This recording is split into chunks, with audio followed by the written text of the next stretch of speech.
El placer de viajar. Con Carmelo Jordá y Kelu Robles. Kelu Robles. Carmelo Jordá. Muy buenos días, tardes, noches o lo que sea cuando nos estéis escuchando. Como os digo, no todos los episodios, pero casi todos los episodios, para eso son los podcasts, para que lo escuchéis cuando os dé la santa gana. Bienvenidos a un nuevo episodio, en este caso un episodio veraniego del Placer de Viajar, el mejor podcast de viajes desde que en 1817 Stendhal sufriese. Primero lo sufrió y luego lo describió lo que se ha dado en llamar el síndrome de Stendhal, y que tú has denominado de una forma un poco más, no sé cómo decirlo, coloquial.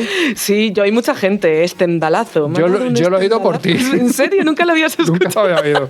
Es que me dan muchos Stendhalazos, la verdad, viajando. Sí, y a los oyentes seguro que también. Que vamos a contar, por si alguien no lo sabe, que el síndrome de Stendhal fue el propio escritor saliendo de o durante su visita a la catedral de Florencia, se quedó tan emocionado por la belleza. Bueno, la verdad es que la catedral de Florencia es una cosa, en fin. Sí. Pero se sintió tan abrumado por toda la belleza de lo que estaba viendo que cuando salió de la catedral el hombre se sintió como desfallecer y se pensaba que le iba a dar un vaído ahí, se iba a quedar tirado en mitad de la plaza.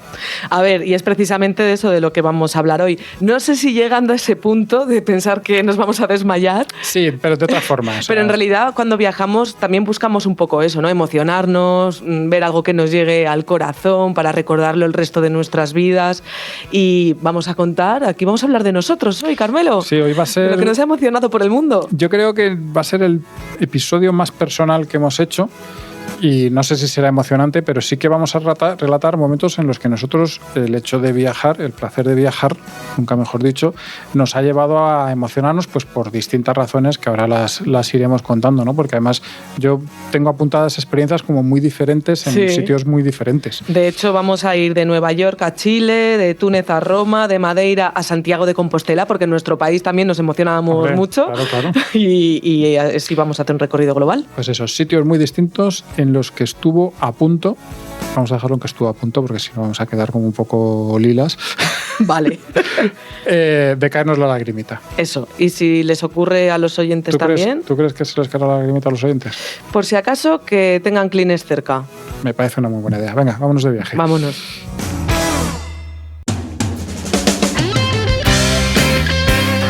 Pues a ver, Kelu. Empieza tú, porque a mí me gusta ir como a rebufo en estas cosas. Qué malo. No, pero bueno, es gentileza. Sabes que yo soy un caballero, así que muchas gracias. ¿Cuál es la primera experiencia así emocionante que quieres contarnos en este capítulo?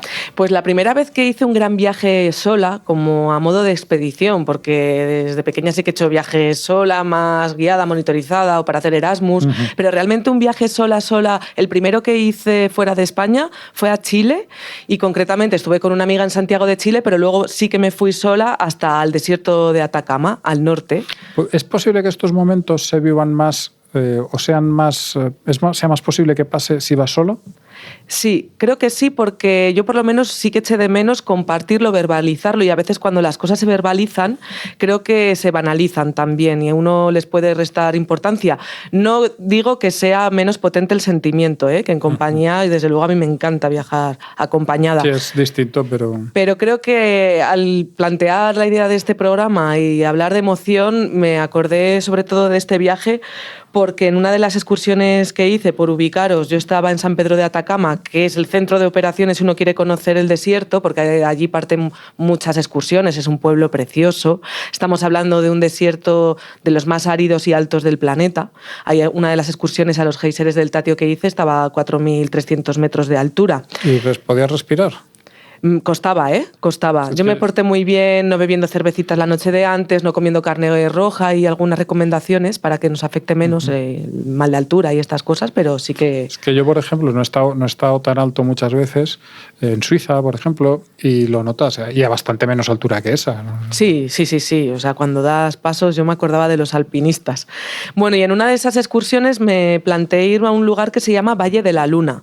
Ya esto a mí me llamaba la atención para conocerlo. Y también es uno de los primeros viajes en los que he sido consciente del poder de la naturaleza porque creo que hablamos muchas veces de ciudades. Yo soy urbanita, aunque tenga pueblo y estas cosas, pero me considero bastante urbanita y no le di la importancia que luego tuvo la naturaleza en este viaje y el poder de emoción que también transmite. Y es lo que me ocurrió en esta excursión. Dentro de este Valle de la Luna se produce la erosión del agua y del viento en unas formaciones montañosas color ocre. En una parte parece que estemos en una especie de Marte, también muy rojiza, unas formaciones que parecen muy extrañas, ¿no? Para quien no haya visitado, sobre todo antes, pues un escenario desértico de estas características. Y en un punto el valle se convierte en totalmente blanco. Yo fui en verano y yo decía, a ver, estamos altos, pero ¿eso será nieve? Mientras me estaba acercando, ¿no? Pero no es nieve. No es nieve, son formaciones de sal. Hay unas ingentes cantidades de sal que han hecho también formaciones. De hecho, cuando uno está en silencio y vas en horas donde el sol calienta mucho, la dilatación de la sal ejerce ahí la presión y suena mucho la roca, la naturaleza, la tierra. Estás en silencio y puedes escuchar los crujidos de la propia sal. Sí, entonces conocer también las formaciones geológicas de toda esta parte del planeta a mí me llamó muchísimo la atención. Pero sobre todo el momento emocionante dentro del Valle de la Luna y la Cordillera de la Sal lo pasé cuando decidí ir a la hora del atardecer a este punto del desierto de Atacama. ¿Por qué? Porque, claro, los rayos del sol impregnan de unos colores, reflejan unos colores sobre toda esta cordillera blanca que a su vez se refleja con todas estas formaciones rocosas rojizas. Hacen una mezcla de colores muy sorprendente, muy especial, más también el momento que yo creo que siempre es especial ver un atardecer, en la tranquilidad, un atardecer que no es como el de Santorini, quiero decir, un atardecer en tranquilidad, con pausa, donde te puedes encontrar con otras personas que también están relajadas, disfrutando de ese momento.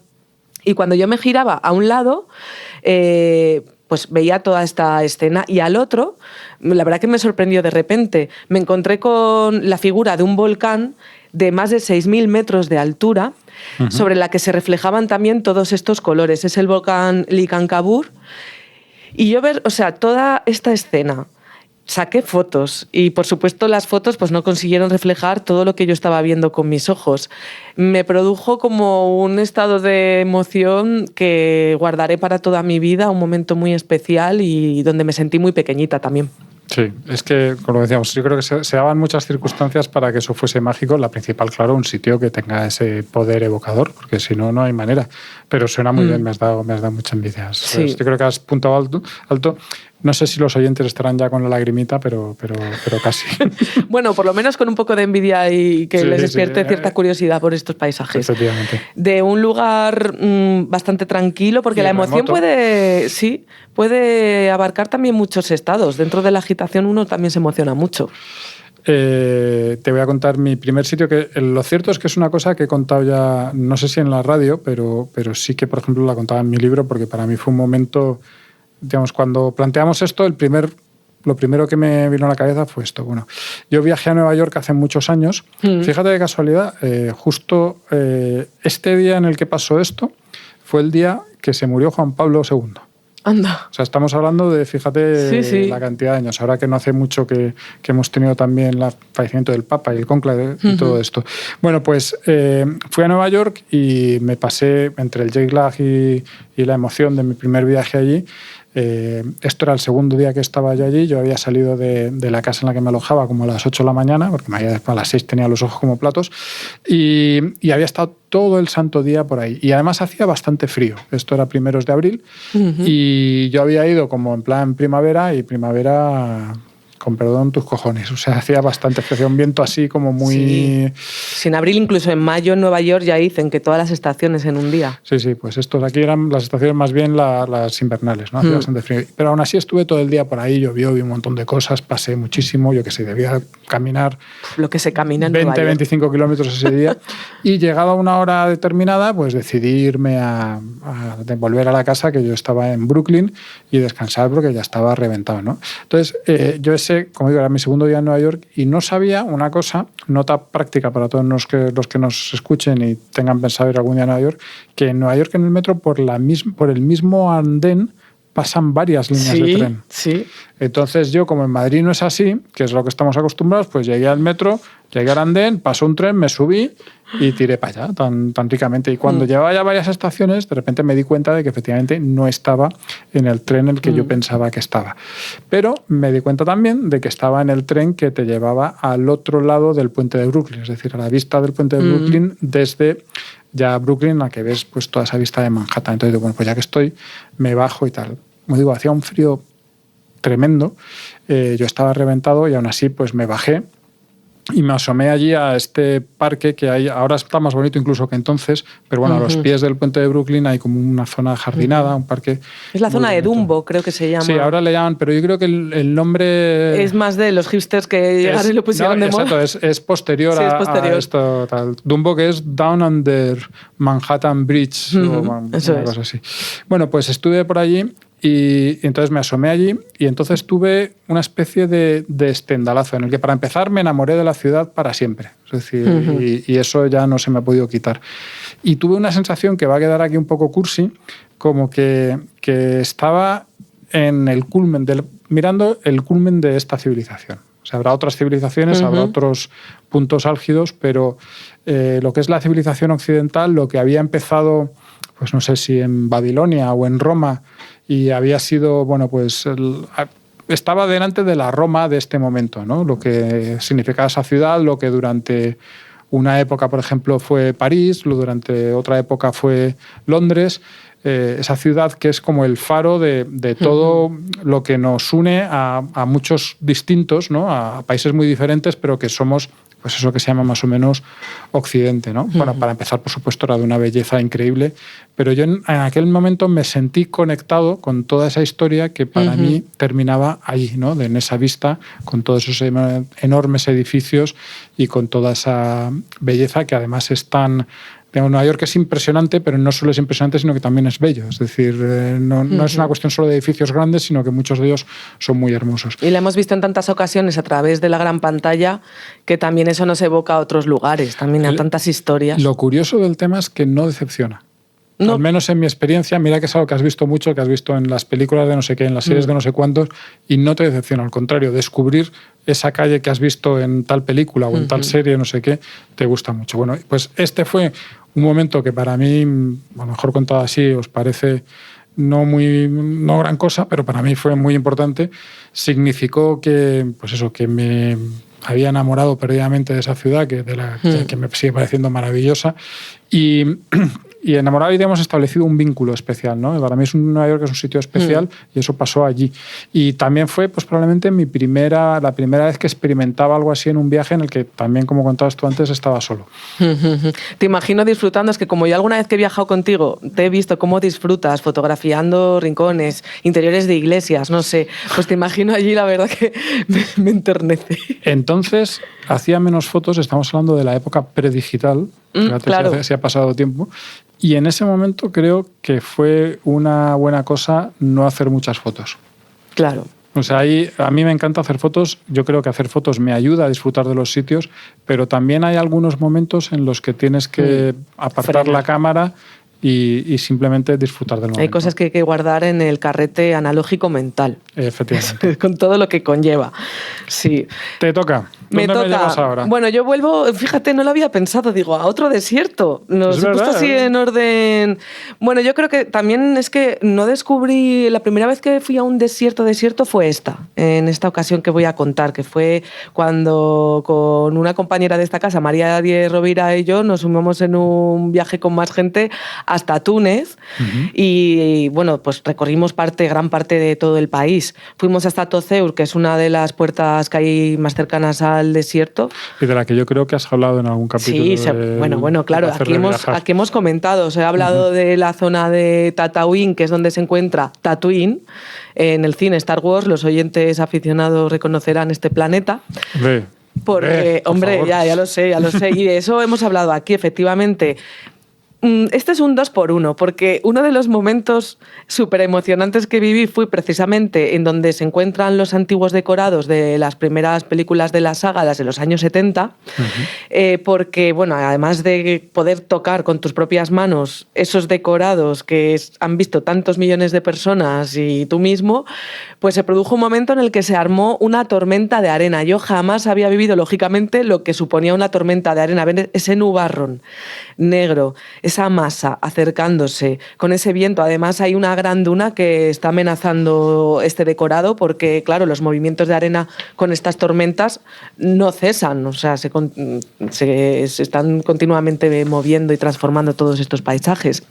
Entonces, cuando pasó, porque duró muy poco, la tormenta, y llegó la tranquilidad, este remanso de paz ya del desierto, asomó ya el sol con todos estos rayos. Aquí estamos hablando de un desierto más dorado, no tan rojizo como antes cuando hablaba de Atacama. Y entonces seguíamos nuestra travesía por el desierto con gente con coches 4x4 especializados. Se hizo de noche porque íbamos a acampar a unas jaimas en pleno Sáhara.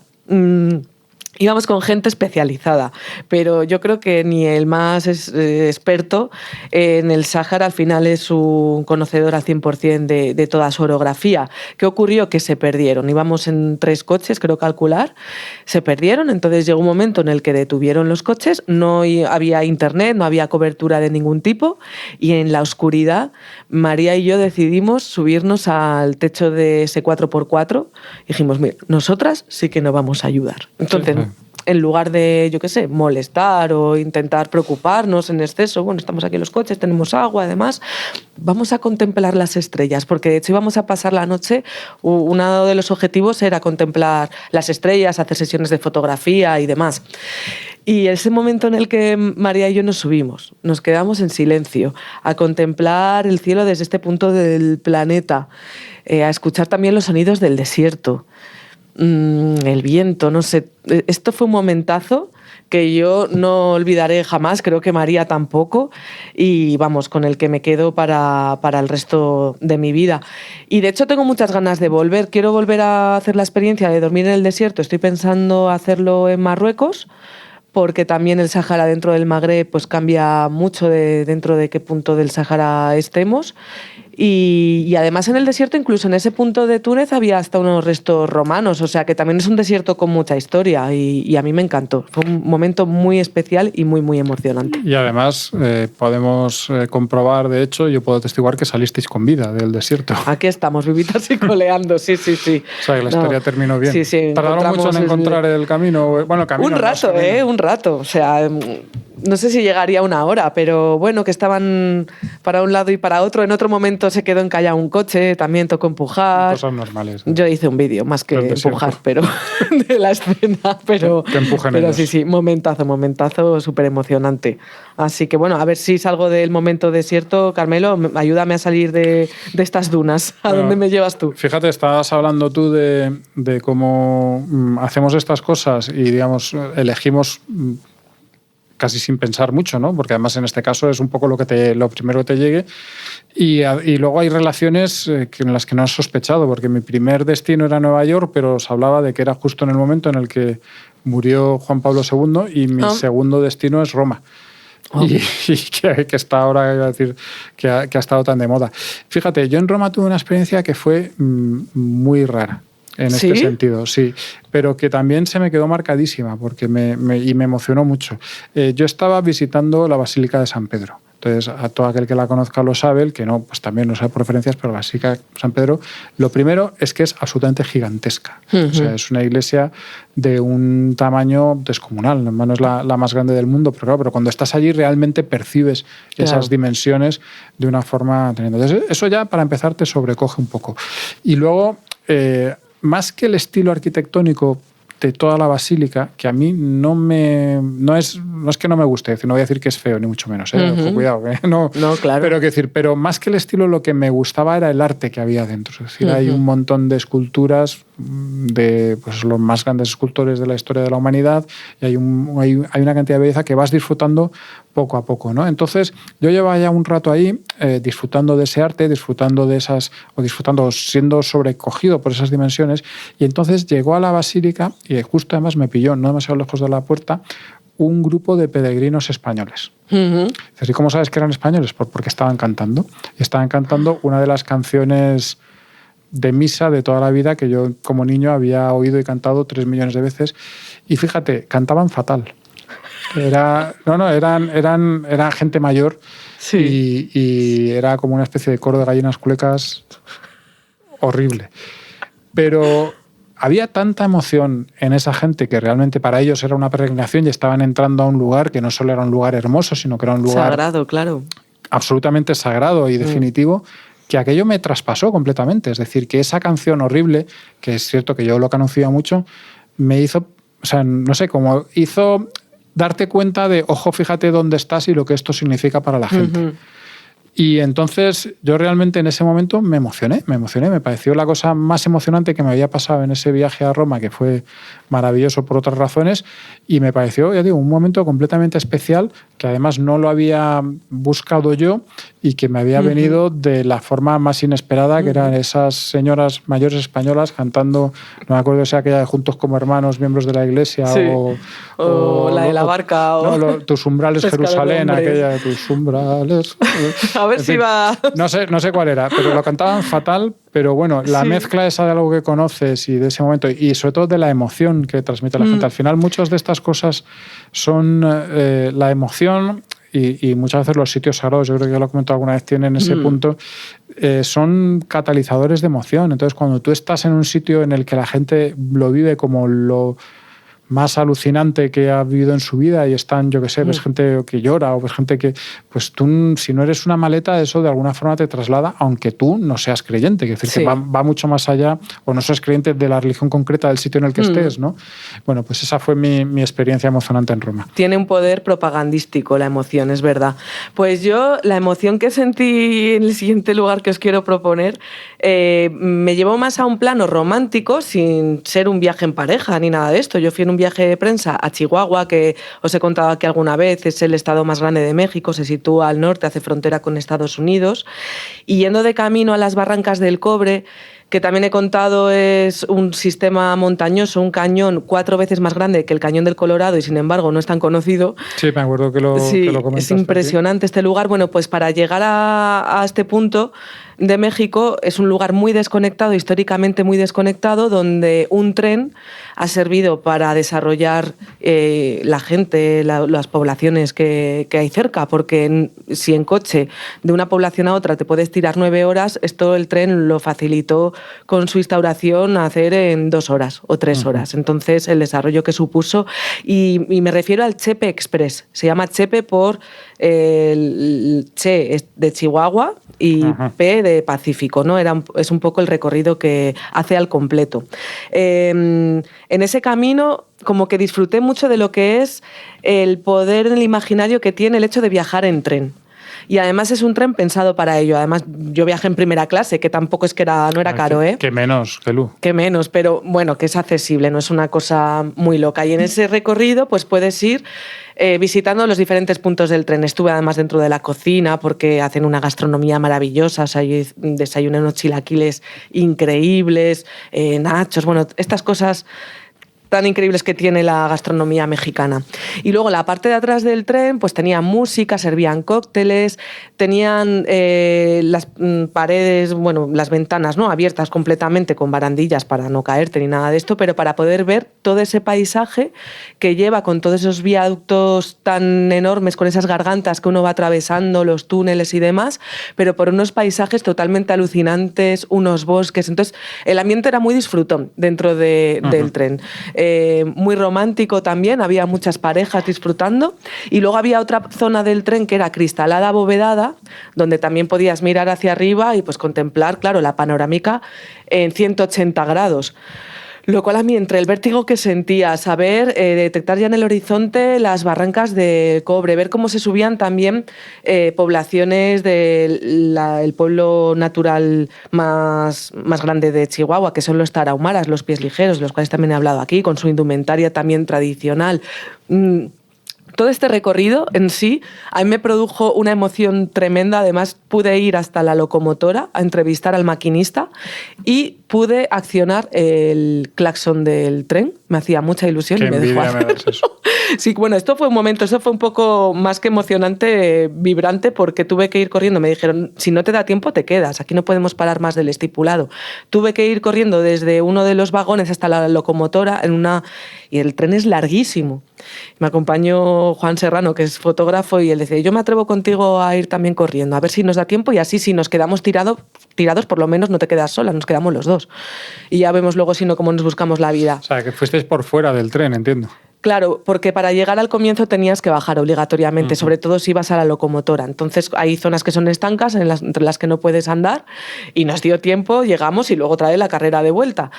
Bueno, me pareció una aventura tan emocionante este trayecto en el Chepe Express, que por eso lo tenía que contar hoy aquí, y además esto de recordar los viajes pasados tan emocionantes me hacen revivirlos, y pienso que yo cuando cuento desde dónde se produce un viaje hasta cuándo termina, siempre pienso que empieza cuando uno empieza a prepararlo y termina pues cuando uno lo olvida. Así que todavía sigo de viaje en Chihuahua. Y esa es una de las razones por las que nos gusta contarlos. Porque sí, mientras los contamos, claro, disfrutamos de los viajes que hemos revivimos, hecho. Sí. Y creo que también, antes he hablado de los atardeceres, del poder que tienen emocionante, creo que tú también nos traes uno. Pues sí, yo hice un viaje hace bastante tiempo también a Estambul. Tengo uno de mis mejores amigos, que es amigo, hermano, Paco, saludos de aquí. Somos amigos desde que teníamos 8 años. Amigos, quiero decir, pero amigos de ir juntos, hacer cosas, de jugar, entonces de jugar cosas. Y solo hemos hecho un viaje juntos, nosotros dos solos, en toda nuestra vida. Pues porque la vida a veces es así, y en aquel momento surgió, y fuimos los dos a Estambul. Y estuvimos allí, fue un viaje maravilloso. He hablado no hace mucho de Estambul por aquí, si no recuerdo mal. Bueno, pues en este viaje hubo 2 momentos, voy a abusar un poco del formato y en vez de uno van a ser 2, pero es que realmente lo merecen. 2 momentos que resultaron especialmente alucinantes, de estos que sentí literalmente, por ejemplo, además en uno es que recuerdo exactamente haberlo pensado, es decir, qué privilegio vivir este momento, ¿no? Qué maravilla. Bueno, pues este momento fuimos a la Torre Gálata. La Torre Gálata es una torre muy antigua que hay en la parte europea de Estambul, muy cerca del Cuerno de Oro. El Cuerno de Oro es, digamos, una parte de un brazo de mar que se mete así con esa forma, que cuando le da el sol por el atardecer brilla, y por eso le llaman así el Cuerno de Oro. Bueno, pues esta torre tiene una vista preciosa sobre una parte importante de Estambul. Es una torre muy antigua, aunque por dentro ya está completamente reformada, no se ve, pero sí que es una torre además que hicieron los genoveses ahí en Estambul, una historia bastante curiosa. Bueno, pues nosotros fuimos a visitar la torre, subimos arriba, estamos ahí viendo lo que es el paisaje de la ciudad, que es maravilloso, con todas esas mezquitas y tal, y de repente sonó como un petardo. ¿Y esto? Y entonces, justo después del petardo, empezaron a cantar todos los muecines, porque resulta que estábamos durante el Ramadán, y en ese momento era el final del ayuno, que como dice, no recuerdo si lo dice el Corán o otro de los, es cuando ya no distingues un hilo blanco de un hilo negro, es decir, cuando ya la luz ha bajado lo suficiente para eso. Entonces, en ese momento empezaron a cantar los muecines. Estambul le llaman, o es una de las ciudades que llaman la ciudad de las 1000 mezquitas, no sé si hay 1000, pero hay muchísimas mezquitas. Y entonces todas las voces de los muecines de las distintas mezquitas como que se mezclaban, y aquello por una parte podía parecer cacofónico, pero por otra parte de repente hubo magia, ¿no? Hubo ahí, no sé si el sonido, el momento, porque estas cosas suelen ser un poco la unión de todas estas cosas, ¿no? Cómo se juntan todas, pues un sitio especial, una vista maravillosa, el momento ese de la luz del atardecer, la canción esta los versículos estos que todos entonaban, y la verdad fue un momento absolutamente increíble. Y eso, yo recuerdo haber pensado en ese momento qué privilegio poder estar aquí y disfrutar de esto. Y luego en ese mismo viaje, yo creo que un par de días después, fuimos a a la parte asiática de Estambul, que como bien sabes, pues el estrecho del Bósforo divide los dos continentes, pero la ciudad está en las dos orillas. Entonces cogimos un barquito de los que hay por allí y fuimos allí. Y estuvimos viendo, hay toda junto al estrecho hay toda una zona como de paseo marítimo. En aquella época era un pelín cutre, si quieres, digamos, lo que es el sitio así, ¿no? Pues unas escaleras de cemento, pero bueno, pero las vistas eran absolutamente maravillosas. Y tuvimos la suerte de tener un atardecer larguísimo. No sé, aquello estuvo durante horas siendo absolutamente maravilloso, y nosotros estábamos en la parte asiática de la ciudad. Entonces enfrente, detrás de por donde se ponía el sol, veíamos la Mezquita Azul, Santa Sofía, ¿no? Todo ese skyline de minaretes. Y estuvimos paseando. Yo recuerdo que estuvimos, pues eso, ese paseo duró a lo mejor un par de horas que estuvimos por allí paseando tranquilamente, en las que prácticamente no nos hablamos. O sea, recuerdo ese momento en el que estábamos tan superados por la belleza que no necesitábamos hablar, no necesitamos comentar lo que te decía, que a veces verbalizas las cosas y un poco que hablando en plata la cagas. Y tuvimos allí una tarde absolutamente maravillosa, con el sol reflejándose en las aguas del Bósforo, algún barquito que pasaba.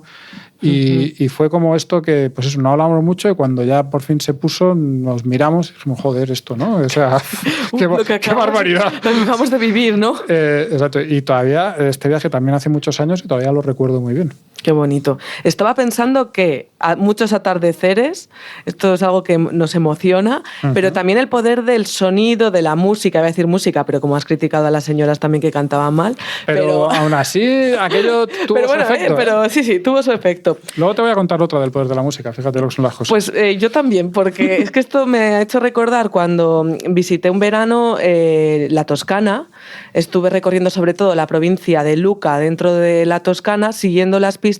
A mí me encanta la ópera, y Puccini, o sea, es un autor que me emociona también. O sea, es que tiene unos temas, Madama Butterfly, Tosca, la Bohème. Es especialmente, yo no sé lo suficiente como para decir si es mejor que otros músicos, otros autores de ópera, pero sí que diría que creo que es más emocionante. Es una música más emocionante. No sé muy bien explicar, bueno, muy bien no sé en absoluto explicar el porqué, pero realmente es una música que te llega mucho al corazón. Bueno, el tema conocido también por sobre todo muchos madridistas de Nessun Dorma hace referencia a que después de un atardecer siempre hay un nuevo amanecer, además uniendo esto de la música con los atardeceres, y es un temazo, claro, que es que te pone la piel de gallina. Cantado por Pavarotti, es una de las cosas más hermosas que se puede oír. Pues yo tuve la suerte, siguiendo las huellas de Puccini por su pueblo, por ejemplo, de natal de sus abuelos, que es un pueblo que incluso ha cambiado su nombre por poner de Etxele. Antes era Etxele de Pescaglia y ahora es Etxele de Puccini. Y puedes visitar la casa de sus abuelos, o sea, es encantador, con toda esta imagen de la Toscana, con esos cipreses, esas casonas, palacetes, increíble. Luego la propia ciudad de Lucca. Y luego donde falleció, que se llama Torre del Lago, el pueblito, que está al lado del lago Massachucolli, donde se pueden ver los Alpes apuanos de fondo, una gran casona. Puccini era un bon vivant porque le encantaba disfrutar de la vida a las mujeres, la bebida, fumaba, cazaba, creaba como nadie, era un disfrutón, le encantaba también los coches, bueno, en fin. Y fue a morir a esta gran casona donde, pues muy cerquita, se ha construido al aire libre un gran anfiteatro donde se celebra cada verano, os lo recomiendo muchísimo, el Festival de Puccini. A lo largo de una semana, cada noche pues se pone en escena una obra de este artista. Yo vi la Bohème y para mí fue un broche tan estupendo para este viaje. O sea, yo estuve tan emocionada durante las casi 4 horas que duraba la obra. Además, bueno, ya sabemos que una de las diferencias entre ópera y opereta es que las óperas son más largas y suelen acabar mal, muy mal, siempre lloras muchísimo, y las operetas duran menos y son más alegres, no tienen por qué tener un final trágico. Entonces, bueno, yo, claro, lloré a lágrima tendida, a moco tendido, me emocionó muchísimo, me trasladé mucho a esos momentos de creación artística, de Además, un arte, la ópera, que yo creo que también, aunque lo tenemos en la mente, como eran un poco las altas esferas quienes más disfrutaban de él, bueno, yo creo que también se trasladaba a todo tipo de clases sociales. Las operetas, por ejemplo, también acudían muchas clases populares. Y a las óperas también, que los grandes teatros de ópera tenían las zonas altas a precio popular y sí que eran Puccini, un Verdi, eran ídolos de masas, sí, solo de... Verdi era el Bad Bunny de ahora, o sea, eran ídolos que creaban temazos. Por ejemplo, hay una anécdota que me encanta, que es La Donna è mobile, que por cierto es una letra que nos pone a parir a las mujeres, muy pegadiza. Él no quiso, en el libreto no quiso desvelar a los actores antes la letra y la melodía de esta canción, porque él sabía que era muy pegadiza y creía que si lo desvelaba antes de tiempo se iba a filtrar y no iba a tener el poder de descubrirlo en el estreno de la ópera. Entonces, el mismo día se lo entregó el libreto a los actores y les dijo, esta se canta hoy. Estaban indignados de cómo vamos a prepararla, tal. Bueno, lo hicieron y fue, bueno, pues claro, un exitazo que ha llegado hasta hoy en día. Todos recordamos La Donna è mobile. Todo el mundo, es de esas melodías que todo el mundo se sabe. Pues te voy a decir mi siguiente viaje, que es también un final de viaje. Vale. Y yo creo que además te va a gustar y lo vas a entender, porque yo hice el Camino de Santiago hace unos años con unos amigos, hice de reconocer la versión corta, estuvimos 5 días caminando, que tampoco está mal, hicimos 100 y pico kilómetros, oye. Bueno, muy bien, vamos. O sea, no seré yo quien le critique esto.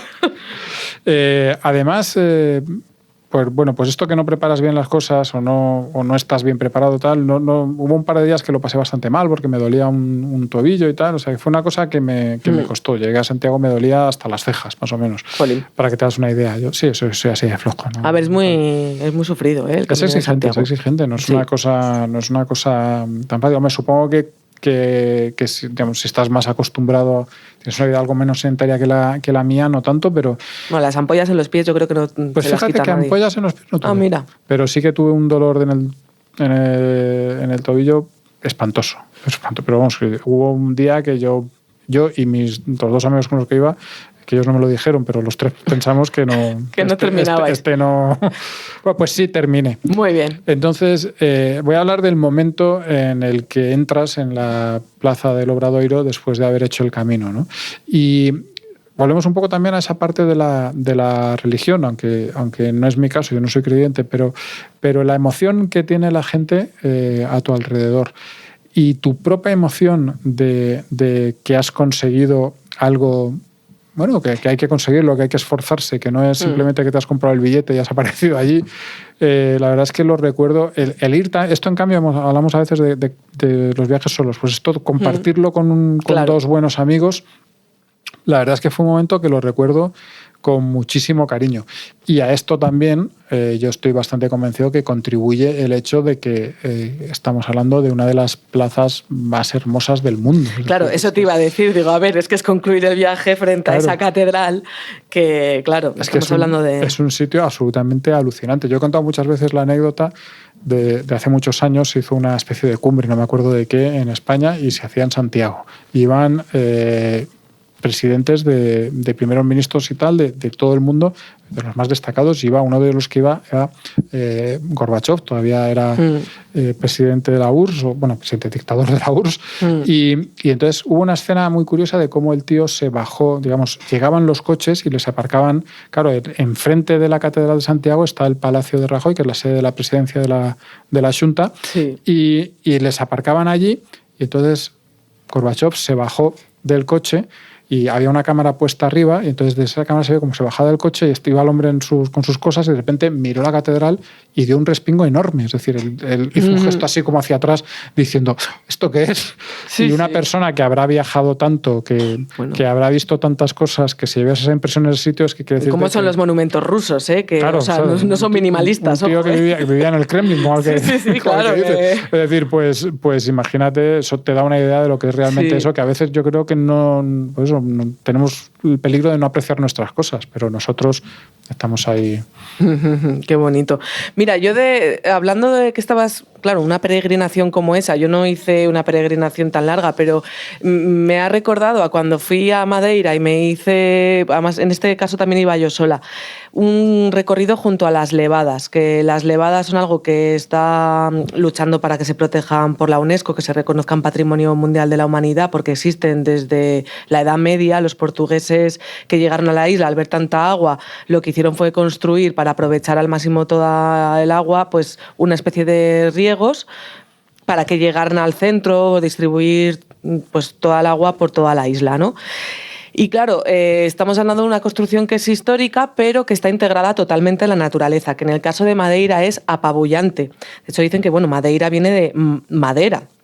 También cuando llegaron los ingleses y vieron ahí toda esa madera dijeron, pero esto, y por la cantidad de bosques que hay, o sea que estamos hablando de una naturaleza también muy frondosa, muy poderosa. A mí me cayó una tromba de agua increíble, entonces me estaba gustando, pero a la vez me estaba incomodando. O sea, yo iba sola diciendo, no sé si el destino de este recorrido que estoy haciendo... Así lloviendo y tal, es el mejor día. Estaba feo el tema, no me estaba cruzando con mucha gente, entonces también estaba pensando, ¿y cómo me pase algo? Yo dentro de mi propia responsabilidad, bueno, que estaba un poco miedosa, ¿no?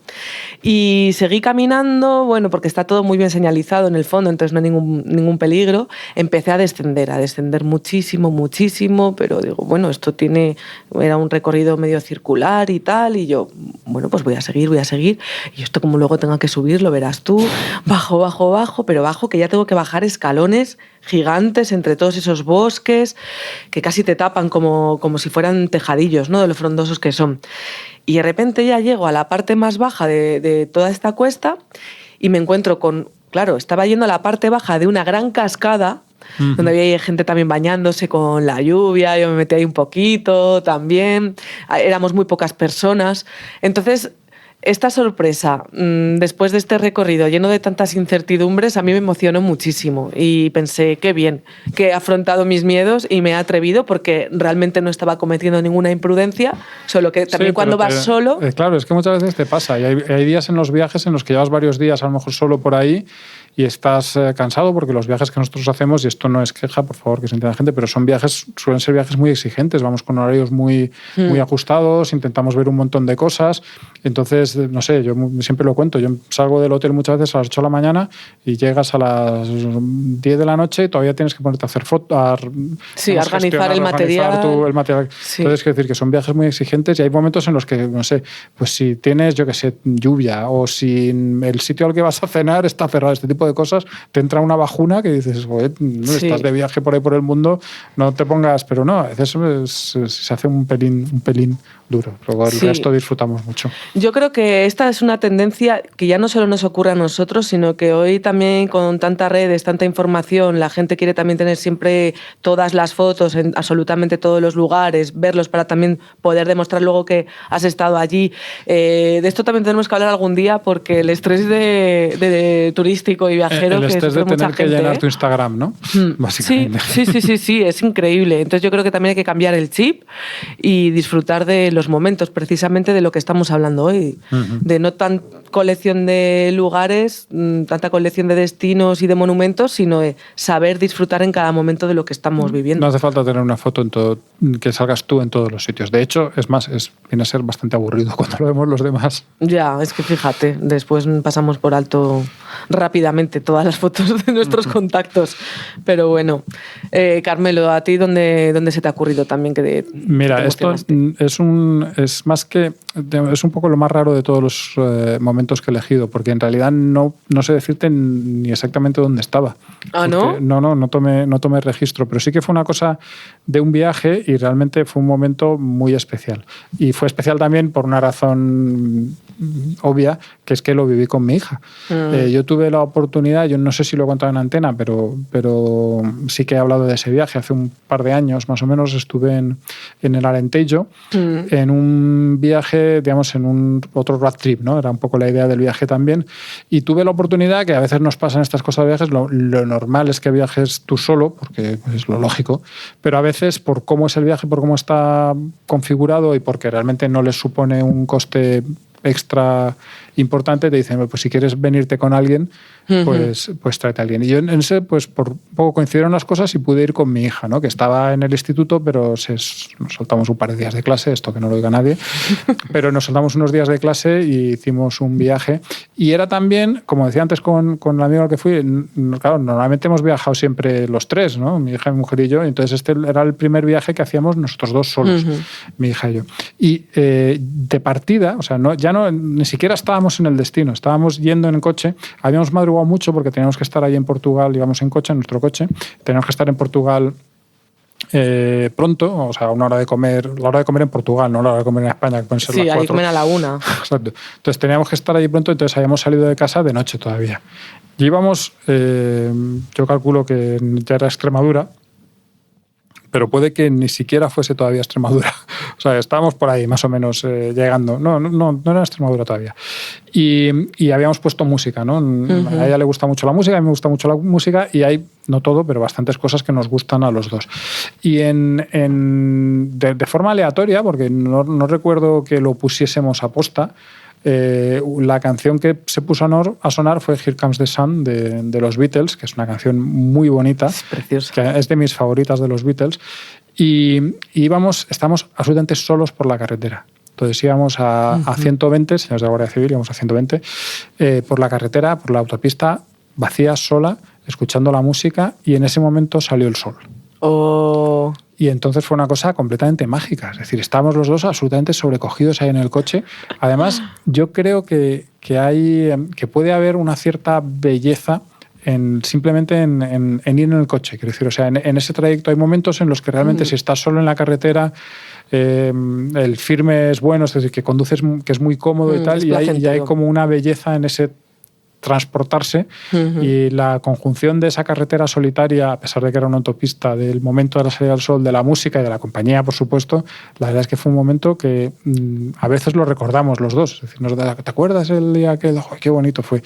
Y de hecho, justo cuando se acabó la canción, mi hija me miró y me dijo, ha sido maravilloso.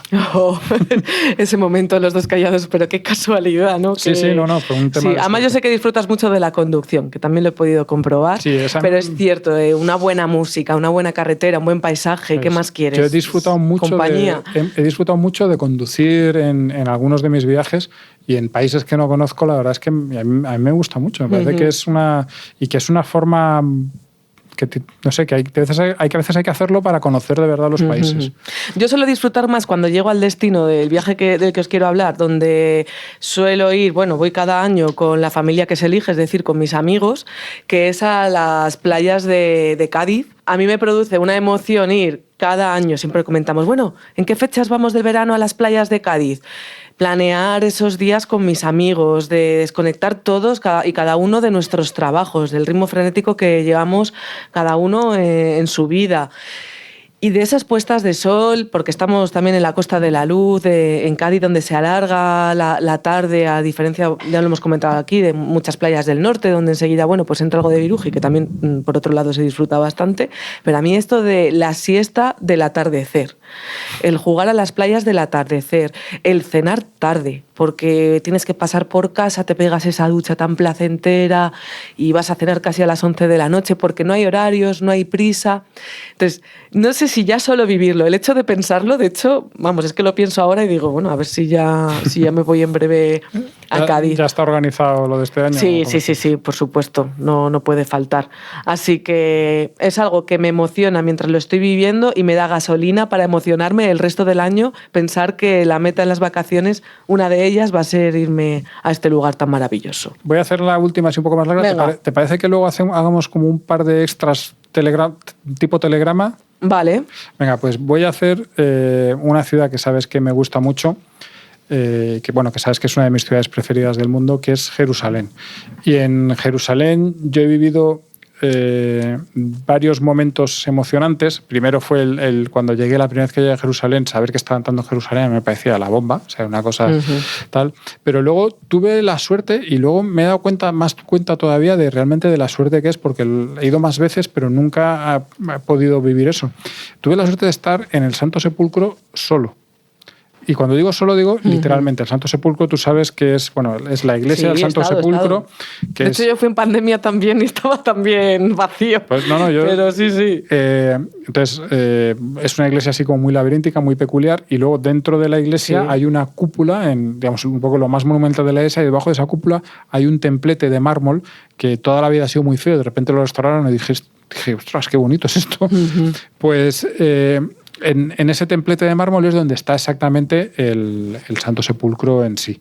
Y yo en la primera, creo que fue la primera o la segunda visita que hice a Jerusalén, pues de repente no sé por qué no había nadie allí, porque luego ya te digo, el resto de veces que he ido siempre ha habido gente. Siempre hay muchísimas. Y entonces tuve la oportunidad de estar dentro de ese templete, es decir, exactamente en el sitio donde, según la tradición, fue enterrado Jesucristo, yo solo. Vuelvo a lo de antes. Yo no soy una persona religiosa, pero la verdad es que eso me pareció un momento muy emocionante. Y luego, para que no seamos, un poco para repartir también a otras religiones, he estado varias veces, 2 o 3 veces, en el Muro de las Lamentaciones, en la entrada del Sábat. Que en la entrada del Sábat es... pues son muchos judíos de la ciudad, van allí a celebrarlo, pues es un momento, es su sitio más especial del mundo y es el momento más especial de la semana. Y esa celebración allí, metido entre la gente, viendo cómo mucha gente, pues unos bailaban, otros cantaban, otros rezaban, la verdad es que también, sobre todo la primera vez que lo viví, me pareció muy emocionante. Sí, comparto ese recuerdo. Además es que según lo estás contando, estoy recordando yo también cómo fue mi viaje a Jerusalén en 2021, que yo lo iba a hacer justo cuando empezó la pandemia y cerraron el país, y al año siguiente pude realizarlo cuando todavía había muchas restricciones. Entonces, claro, poder ser testigo de ese Jerusalén tan vacío de turistas, pues para mí fue como un privilegio. O sea, yo me sentía una privilegiada total. Un par de cosas cada uno, así en plan telegrama, muy rápido. Pero es que, según hablábamos, a mí se me están ocurriendo, me está acordando de más cosas. Qué pesados somos, por favor. Venga, pues eso. Vamos a Venga, dos más, muy rápido. Sí, he pensado en 2 volcanes.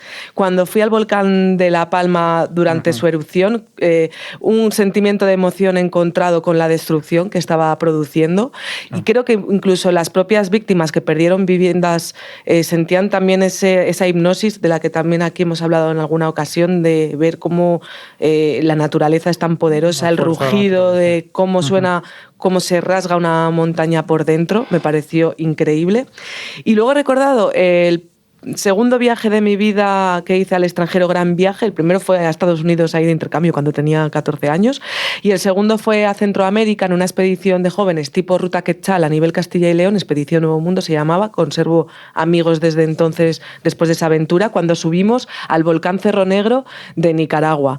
Una experiencia física y también a nivel natural una sorpresa de paisajes. Un volcán totalmente negro que está activo, muy caliente, pero bueno, por el que se puede caminar sin problema. Entonces ese ascenso no lo olvidaré jamás y fue una emoción total. Pues yo mira, 2 cosas también muy rápidamente. Cuando hice el viaje del Canal du Midi, en Francia, en el sur de Francia, el canal va desde Toulouse hasta la costa del Mediterráneo y yo tuve la oportunidad de seguir todo el canal, no en barco, que se puede hacer en barco, pero sí, bueno, sí hice bastantes tramos en barco, con barquita, en tal, pero siguiéndolo en coche, ¿no? Y fue un viaje muy bonito, es una zona de Francia preciosa y aunque no estaba previsto en realidad en el viaje, yo con mi coche tal llegué hasta el final. El final es un punto que se llama Point dos Anglus, más o menos, y da en una laguna, en esa zona de Francia hay una serie de lagunas costeras, tipo como albuferas, y entonces el paisaje era que era precioso, una laguna, claro, era como el mar como un plato, porque no era el mar, obviamente, claro. Súper tranquilo. Llegué allí y era una hora preciosa, con una luz preciosa del principio del atardecer, además estaba como nublado, pero había una luz muy bonita, y esa sensación de haber hecho algo desde el principio, porque tomé el canal, digamos, vi cómo partía desde el mismo punto en el que partía de Toulouse hasta el final, hasta allí, hasta ese punto. La belleza de ese punto estaba súper tranquilo. Había gente, pero estaba muy tranquilo. Fue una experiencia muy intensa, ¿no? Como qué maravilla de viaje acabo de hacer y qué forma tan bonita de hacerlo. Y luego lo conté aquí hace muy poco, pero quiero también volver a nombrar la experiencia que tuve en el Mardi Gras de Nueva Orleans, repartiendo regalos desde la carroza. La verdad es que se lo he contado a un montón de gente, ¿sabes? Esto de... Digo, tenéis que escuchar este podcast porque es que no sabes qué capítulo. Es que fue muy emocionante. Me parecía injusto que no estuviese aquí porque la verdad es que fue una experiencia absolutamente única. Es una de estas cosas que sí que yo creo que no creo que pueda volver volver a hacer en mi vida y me gustó mucho y fue muy especial y pues eso, de estas cosas que lo hice hace muy poco, pero ya sé que me voy a acordar toda la vida. Qué bien. Oye, qué intensos nos hemos puesto, pero yo espero que les haya gustado a nuestros oyentes y que ellos compartan también no solo este podcast con sus amigos y familiares, sino también sus propias experiencias, que nos las cuenten a nosotros. Es decir, que nos las cuenten a nosotros. Sí, que se puede comentar en Spotify, en iVoox, en nuestro correo electrónico elplacerdeviajar@libertadigital.com. Todas las vías, en Twitter @CarmeloJordá y @KeluRobles. Así que nos encantará oír cuáles han sido vuestros momentos, vuestros estendalazos viajeros. Los nuestros yo creo que ya nos hemos abierto el corazón de par en par. Sí. Así que nada, la semana que viene algo menos intenso, ¿no? Venga, vale, pero igualmente que sea entretenido. Eso sí, siempre. Hasta la semana que viene. Adiós. El placer de viajar con Carmelo Jordá y Kelu Robles. Escucha este y otros programas cuando y donde quieras a través de los podcasts de Libertad Digital y Es Radio. Instala nuestra aplicación para iOS o Android. Entra en nuestra web Es Radio FM o búscanos en iVoox, Apple Podcast o Spotify.